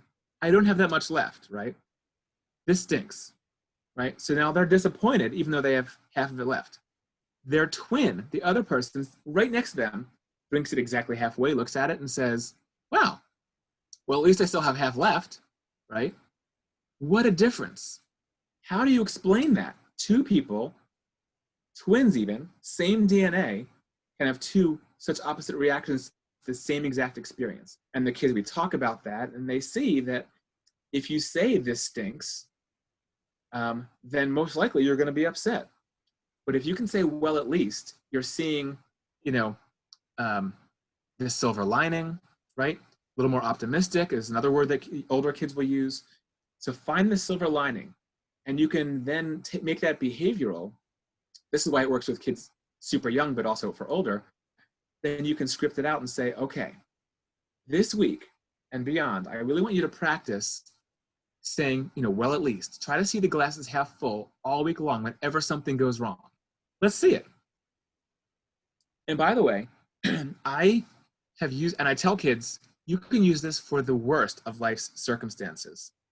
My grandmother died at the age of 102 a couple years ago, and she was my favorite person in the whole world. And so, you know, I was incredibly sad and mournful, but I still was saying, well, at least I had her for 47 years of my life. I had her for 47 years, my favorite person. That's awesome. And my own children got to enjoy their great-grandmother, who was totally with it for 16 and 18 years of their lives, and they really knew her. Well, at least. So I took something that was very sad and hard, but you can still see the silver lining even in the worst of situations. Maybe you could all privately do some well at leasts about our quarantine right now during the coronavirus epidemic. I've been doing that a lot. I've been using my own advice. So that's the well at least. Next, I have 2 slides on healthy assertiveness. We're coming towards the end, and then we're going to do some Q&A. The first slide looks like it's blurrier than I expected. Sorry about that. This shows 3 different examples of ways to stick up for yourself. I will teach this one to older kids. This is appropriate for middle schoolers and high schoolers because it's a little more language involved and there's a little more complicated of an image. Passive, assertive, and aggressive. If you are on the left, if you're passive, you make yourself invisible. So what does that look like? You see the cartoon, one person who's very solid and very present says, I want. But you are practically invisible. If you see there's a person who's in a dotted line, don't even see their words. If you don't stick up for yourself, you're passive and you make yourself invisible. Nobody knows what you want. Therefore, you don't get your needs met and you might feel frustrated. That could trigger your frustration. I never get my way. Nobody ever listens to me. Right? So that's one possible approach to sticking up for yourself. Right? Let's go to the far right extreme, aggressive. If you're aggressive, You're the very solid person there, and you're holding that cartoon mallet, and you're bopping the other person on the head saying, my belief, what I want, right? So you're being too strong about it. You're really kind of, violating their space. You squash them and make them invisible. So if you come off too aggressive, you chew up other people and you make them invisible. So therefore, if you're at either extreme of passive or aggressive, somebody's invisible, aren't they? Right? And you're mad, right? So that's not working for you. So let's move to the middle. Right? The middle column is assertive. This is healthy sticking up for yourself. And so the person on the left says, I want blank. That person's present. You are standing there and you think in the thought bubble, I respect your opinion, but I see it differently. And your word bubble says, I hear you and I want blank, right? So you're there. I want. You respect the other person, you're not chewing them up, and you're there and you know what you want. And you're both saying it with I, with an I statement. I'm going to talk about I statements in the next slide, right? And that begins, if you're there and they're there, all of a sudden, you can then begin compromising. That begins problem solving, right? But if you're passive or aggressive, someone's invisible and one or more people are angry, right? So if a great way to end any one of these little guidance lessons, if you're talking to someone, is to ask the child to evaluate it. Which one of these seems like it's the most effective way to live? Which person seems like they'd be the most consistently happy? So you can ask those questions. Those are great thought questions for kids after you tell a story and present it. And then kids always choose the middle one, plus it's highlighted in yellow, so that's a little bit of a clue. And so here's the actual skill. This boils down to I statements that most people have been taught in guidance or in social-emotional learning, SEL, at school. But we have a little bit of a different spin on it. I want to language it for you, tell you the story. We call it your power of I, okay? Your power of I begins helping the young person see that they have vast power within, but it's not physical power. You don't have to yell and scream. You don't have to hit to have power. And if you take your index finger, and point to yourself, point to your chest, right? Me. Point to yourself and point in your chest. That's your core, right in here. This is where your spirit is. And this is your powerhouse. This is where your heart is. So here's your personal power. You point to yourself. And when you say I feel, I'd like a turn, I need something, you're saying I, you're pointing to yourself. And your lungs push the air up through your voice box. Your voice box makes a sound, ah, and then your lips and mouth form the words. So your personal power comes from within. You say I, you point to yourself, and out it comes. I feel stressed. I feel confused. I'd like a turn. I need a break. Right? If a child only goes to a teacher or you and says, I feel confused, or I'm confused, instantly that opens up your caregiving, your ability to support them and problem solve. But if they're running around, screaming, or if they're just stomping and getting stressed, A, you don't know what they need, right? You can't begin to problem solve. And B, now they're starting to take steps down the emotional GPS. They're getting into yellow and orange. So healthy, effective assertiveness gets out feelings, has children feel deeply heard and understood, and begins support and problem solving. So there's a million great things about coaching this and overcoaching this. So use your power of I is a prompt that you can use to a child. Your child's starting to get upset. Oh, you look frustrated. Come on, quickly. Power of I feel. You can even tease it. You can start the sentence and then leave the blank. You can say, I feel, ... You can say to your child, I like, what do you need? I need, let them finish the sentence. And if they can finish the sentence, that's a success. You go, oh, you need a hug. You're so stressed out. Okay, boom, here's your hug. Here's what you need. By contrast, the bottom part shows ineffective assertiveness. This would be aggressiveness, usually. It's also blame, and nobody really wants to help you if you use the boo of you. So again, the boo of you is kind of cartoony if we're teaching it to young kids to make it very concrete. The boo of you means you're pointing out. if it's the power of I, remember you're pointing to yourself, I feel.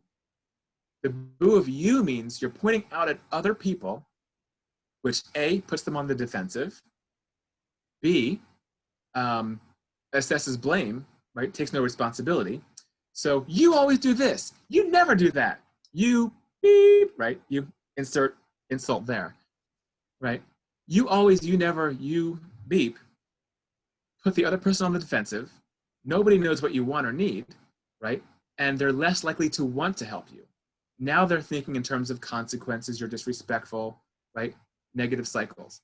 So we show the kids with this compare and contrast, please, your power of I is so much more effective.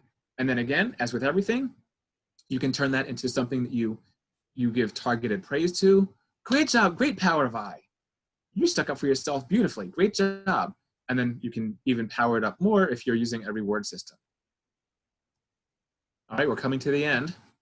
Big finish of these before we do Q&A. This is instant problem solving for people of all ages. Life's an obstacle course. Make a move. So in this story, again, as always, we begin with an image. It anchors the idea, the concept. And so here's a stick figure person, okay?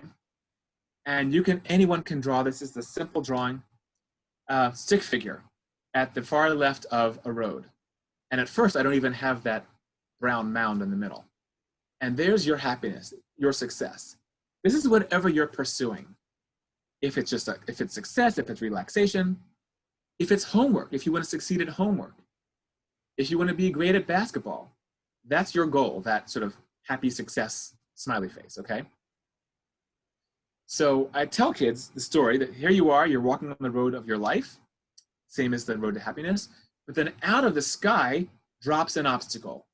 This mountain is so high and it's blocking your path to your goal. Well, what do? You could stand there and stare at it and cry, right? You could rage at it. You could just leave. You could give up on your goals. But is that going to get you to your happy spot? Probably not. So instead, you want to make a move. You want to get around your obstacle. And life is constantly throwing obstacles in our face, in our way. And so just in the story, not about real life, just sticking with the story, what are 4 ways that this stick figure person could get to their happiness and success? And you can see there are those 4 arrows. And the kids say you can get over, around, under, or through. There are 4 ways to get around it. Through, obviously creativity. Maybe they have like a mole man, contraption where they can burrow through rock or something. So, but over, around, under, and through. Great.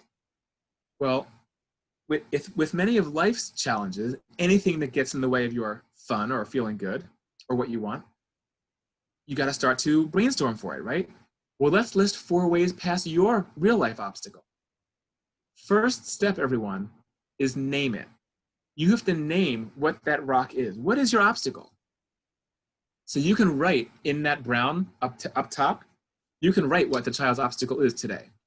Homework's too hard. Or I left my math book at school, right? Okay, we've got an obstacle to your success. Then you can go to, how do you want to handle that? Remember that question from the yellow phase? How do you want to handle that? Well, let's list 4 ways. And if you remember way back from the beginning of my presentation when we talked about weak problem solving, weak problem solvers tend to come up with 1 solution if they're lucky. So here, let's see if you can come up with up to 4, just like the picture, the cartoon above. Some of a child's solutions could be wacky or even appropriate, but don't censor them at first. We're just spitball, just brainstorm. So like the first thing the child might say is, oh, I can go to school and blow up the front door and go in and get my math book, right? Kids will say outrageous things like that. If you correct that and say, no, that's impossible. Like, that's ridiculous. You're going to shut down the brainstorming. So just accept it. Write that down in number 1. Blow up front door of school. Get math book. Okay. But then you say, what else? Okay. What else? What's realistic? What else could we really do? What else could we do from home? And so see if you can get 2 or 3. If you hit 4, that's great. That could be a miracle. But So 2, 3, or 4 solutions, and then ask the child which one seems like it's the most doable. That's success. All right, let's try that. It's helpful for new problem solvers or kids who are weak at this if you print this. If you have the slides, you can print this out, or you can draw one yourself on 8.5 by 11 paper, and then you photocopy it, so you can do this multiple times like a worksheet. And over time, at first, your child might need to see this concretely every time as a reminder. Okay, 4 ways around a problem, right? But then over time, your child might not need the crutch of the worksheet, and then you can do it just verbally on the fly. That's more independence, and then the height of independence, obviously, is if they can do it themselves in the world. This next slide is a more formal bit of problem solving. We call it the Problem Solvers Club, helping kids to see that everyone has to solve problems once in a while. So it's basically the same thing, only using a lot more words. If your child prefers a linear process, not verbal, this also looks a little more mature. Child's name, date. Step 1, what's the problem? Remember, name it. You have to name it to tame it. So what's the problem? How did it make me feel? List 2 to 3 things you could do to handle it. Number 4, circle one idea that you think might work the best, right? And then number 5, try it. Good luck. If it works, congratulations. If your child comes back after you do a problem solving and they tried one of their solutions and it worked, or if they came up with some original solution on the spot that worked, make sure that you give them lavish praise. Congratulations, you did it. You're a problem solver. That was powerful. We want the kids to feel powerful. We want your child to feel like he or she owns this and can go out there and take charge of his or her life. You just took the road to happiness. That was great. So make sure that there's a lot of congratulations for any of these victories. This is hard stuff that we're dealing with. This is not easy. Right? And that brings us to the end of my planned slideshow. We still have some time for questions and answers. We can answer questions up until 9:30. And it's been a thrill to share with you thus far. I'm going to stop the share of my slideshow so I can see you. And let's see. I know a bunch of people texted or chatted some questions, so let me know what some of the questions are. Thank you so much, Mike. This was really wonderful. Like I said, you know, both as a clinician working with adolescents and also a lot of work with parents, I know I've incorporated a lot of these tools both in my personal life with my own children and also in my clinical work as well. And it's so wonderful to have you sharing your insight with us. We have a lot of questions about the feelings GPS. Uh-huh. Yes. Always, okay. So one question was about sibling dynamics. When one sibling is kind of exacerbating another sibling's orange or red zone, what's an effective technique to help mitigate those conflicts? Separation, number 1 answer on the board. With siblings, there's a wonderful book if you have siblings and if you have siblings that are battling. There's a book, a parenting book called by Wolf. Last name is Wolf, W-O-L-F-F.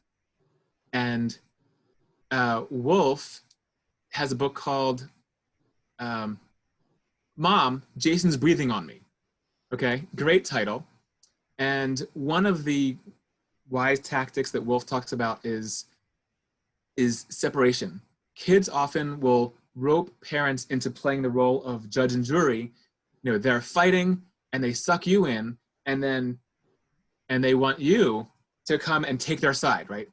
But the secret is that's code for who do you love more? So if you rush in there and solve it, even if you get all the facts, if you solve it, then often, yes, whoever you side with feels like, all right, score, I won, that's awesome.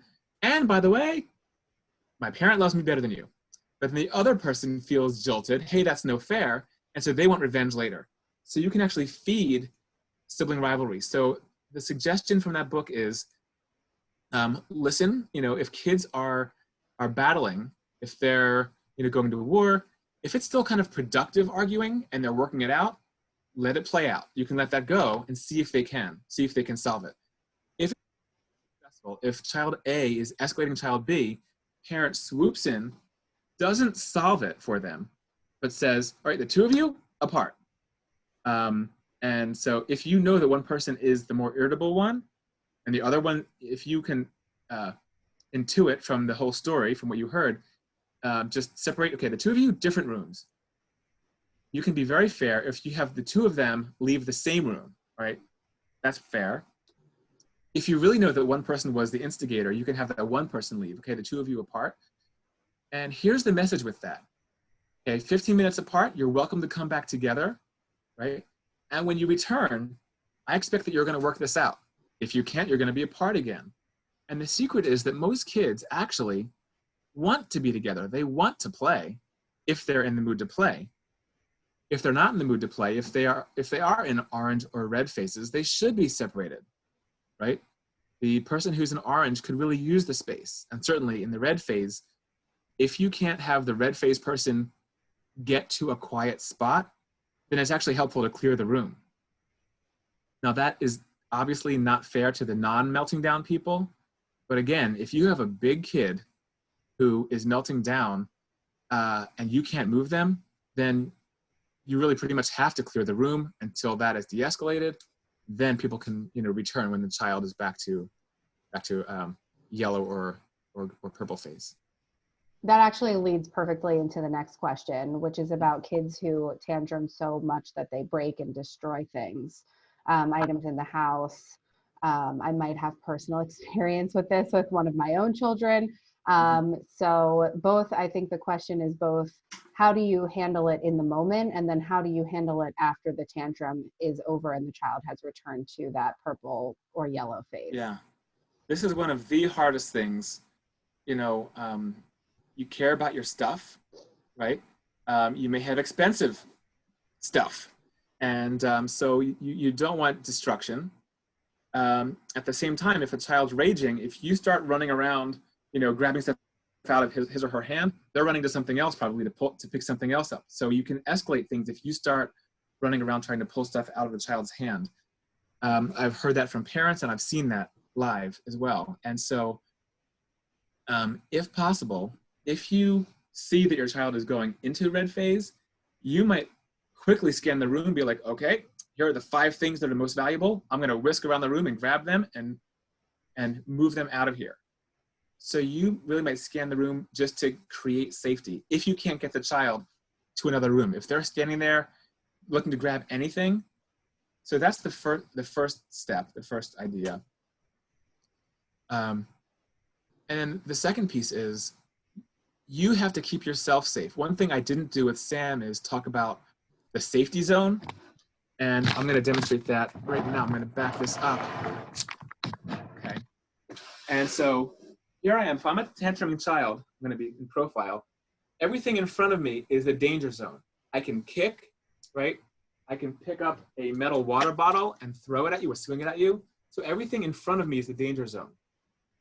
Safe places are the side of me, right? And certainly the back of me. It's hard for me to be aggressive behind me. So you want to be cognizant of that. If you have a child who's a thrower, you want to make sure that you are not in range of the throwing. So again, backing away, as I said, is one part. If you get more distance, you'll have better reaction time. If you can sort of move yourself a little bit to the side and the child's throwing, then you can keep yourself safe. But then ultimately, it is really hard if there's someone who's fully in the red phase and they're being destructive.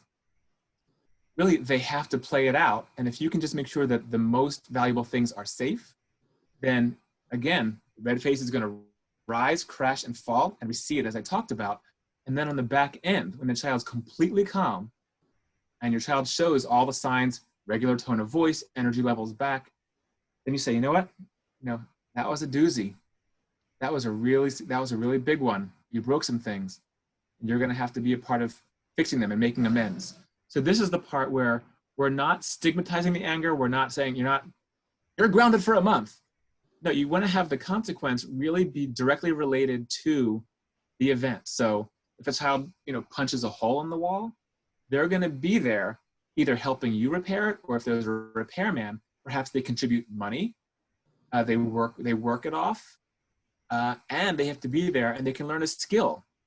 And maybe the parent can learn a skill watching the repair person. I couldn't repair a hole in the wall myself. I would need to be there with my child, investing the time in making amends, and I might have the child work it off, actually. What about an older child who might lash out by cursing or screaming at their parents? At what level of repercussions, if any, from a consequence perspective in parenting, would you recommend? Yeah. So you know how I mentioned destigmatizing and decriminalizing anger. Remember, red phase is a loss of control. Their neurology has been overwhelmed. Their dino brain has taken control, and it's as if they're a caged, cornered animal that feels threatened. That's the way they're acting. None of this is their fault. So your child may say the worst things. They might say, I hate you, you're the worst parent ever. They might turn on themselves and say, I wish I were dead, I could kill myself. They might curse. All of these things are expressions of someone who is not in their right mind. Right? They are not reasonable or rational. That is not your same child. Your child's been taken over and hijacked by that dino brain. So therefore, do not respond. Do not take it personally, because again, that's the dino brain talking. So if you respond and get defensive, or you say, that was disrespectful, you are escalating it and you're going to prolong that tantrum. You need to back off, give more space, and don't stare down the child. That'll help it to abate faster. Second, I would do targeted ignoring of that. No one's really getting hurt. It's a loss of control. If your child's cursing you out when they're in the orange phase, they're basically in control, or the yellow phase, that's disrespect. That's actually behavior where they still have control. If your child is that out of control and they're screaming things, I would do targeted ignoring. And at the end, 90% of the time, kids are like, I'm sorry, I didn't mean that. And also, while we're on the topic, so targeted ignoring for words, nothing's actually getting hurt there in that loss of control. And again, our whole point is prevention. Okay, you lost that one, you slipped into the red phase. That one got past you, but next time, right back on using all of your prevention, right? All your tools. But while we're talking about it, I did want to say one more thing about when kids turn their aggression on themselves. If a child is banging his or her head, most of the time, they will not hurt themselves. If they bang once that's too hard, and they go like bang, bang, the first two don't hurt, but then they bang their head on a wall or something, the third time goes, they're gonna stop.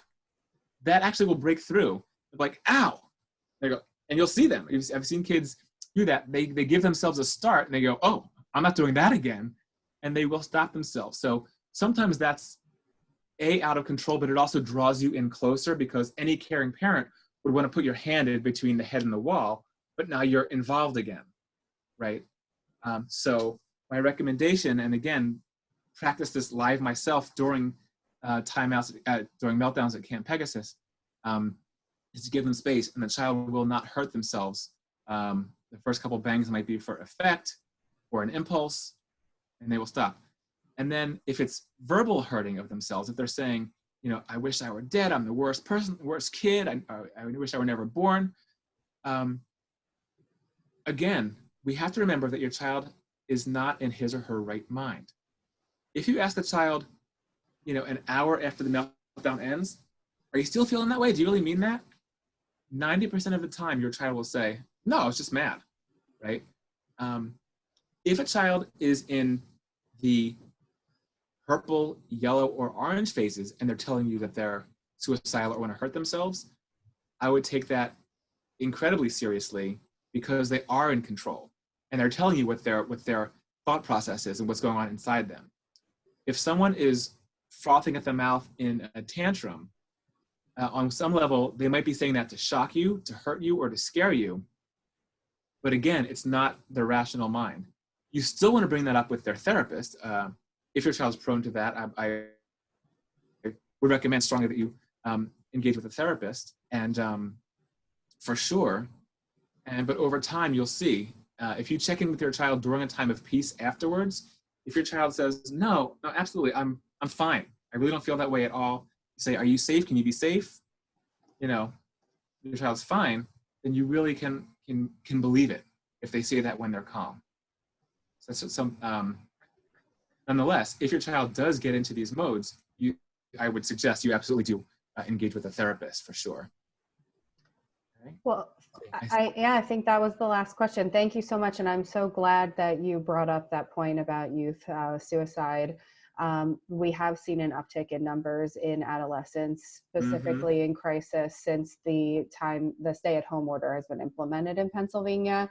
And we are working with a bunch of schools at JFCS to implement suicide prevention programming, as well as providing individual services for adolescents and adults who are thinking about hurting themselves in suicide. I'm going to drop the survey again in the chat. And again, for moms and caregivers that are on this chat, if you are interested in getting more information about the mom support group that we have meeting now on Monday mornings via Zoom from 11 to 12 every Monday morning. We're doing a mixture of, self-care activities that engage kids. Mommy and Me Yoga was this week. We're doing an art therapy session this coming week. I'm happy to add you to our email list. And everybody who is on this call and everyone who registered for this group will be receiving the recording in an email, hopefully within the next 24 to 48 hours. And it will be posted as well on Mike's YouTube page, as well as JFCS's YouTube page. So thank you so much, Mike. I'm going to drop that survey in the chat. And if anybody wants to be added to our list, please drop your email in and I will make sure that you get more information. Thanks so much, everybody. All right. Thanks, everyone, for joining. Have a great night. Have a great night. Okay. Bye-bye.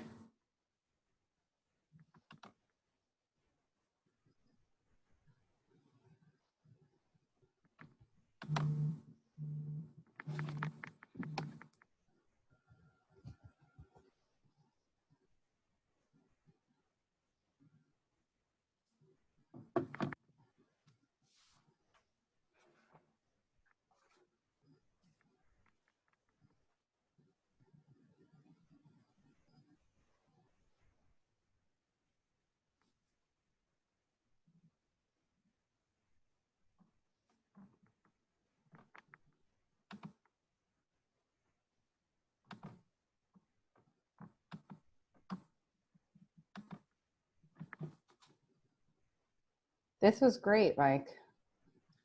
Thank you so much. It looks like people are still leaving. Yeah. Yeah. Got everything in plenty of time this time. Yeah, it was great. I so wish that we could have also done your anxiety one, because I think it's so timely. Maybe we'll want to repeat it again next month and we'll do the anxiety series instead. Yeah. Absolutely.